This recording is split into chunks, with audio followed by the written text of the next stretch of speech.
প্রশ্ন উঠছে, খালেদা জিয়া না থাকলে বিএনপি কি গভীর সংকটে পড়বে, নাকি তারেক রহমানের নেতৃত্বে দলটি নতুন কোনো পথে হাঁটবে?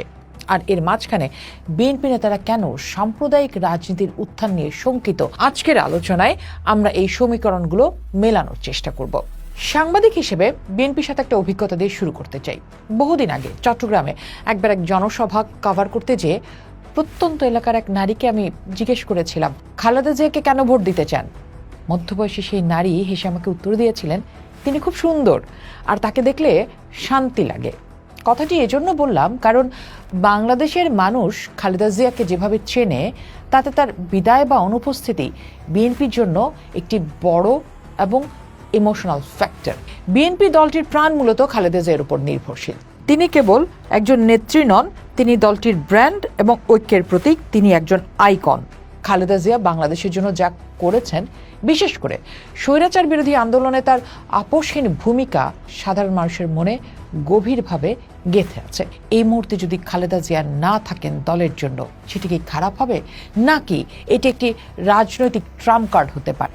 তার বিদায় বা স্থায়ী অনুপস্থিতি দলের কর্মীদের মধ্যে একটা প্রবল আবেগীয় ঐক্য তৈরি করবে বলে মনে করছেন রাজনৈতিক বিশ্লেষকরা, যা নির্বাচনের মাঠে বড় ভোট ব্যাংকে রূপান্তরিত হতে পারে।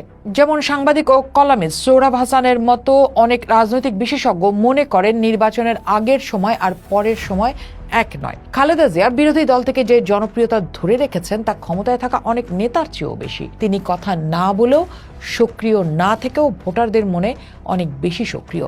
রাজনীতিতে খালেদা জিয়া না থাকলে বিএনপি ভেঙে পড়বে, এই ধারণা পুরোপুরি সঠিক নয়। বরং তার অনুপস্থিতি তারেক রহমানের নেতৃত্বের পথকে আরও নিষ্কণ্টক করতে পারে যদি আবেগকে সঠিকভাবে কাজে লাগানো যায়। খালেদা জিয়ার পর বিএনপির হাল ধরার মতো বিকল্প কোনো নেতা নেই, এটি ধ্রুব সত্য। তারেক রহমান দলের অনিবার্য উত্তরসূরি। গত 1-1.5 বছরে তারেক রহমানের নেতৃত্বে বেশ পরিপক্কতা দেখা গেছে। তারেক রহমান নিজেকে নতুন প্রজন্মের নেতা হিসেবে উপস্থাপন করছেন। তিনি যদি খালেদা জিয়ার সর্বদলীয় গ্রহণযোগ্যতাকে নিজের নেতৃত্বে কনভার্ট করতে পারেন, তবে বিএনপি টিকে যাবে। কিন্তু তিনি কেবল যদি পরামর্শদাতা বা সোশ্যাল মিডিয়া ইনফ্লুয়েন্সারদের কথায় চলেন, তবে তা দলের জন্য বুমেরাং হতে পারে। পোস্ট দেখুন, ভাবুন, করুন, পোস্টের সাথেই থাকুন।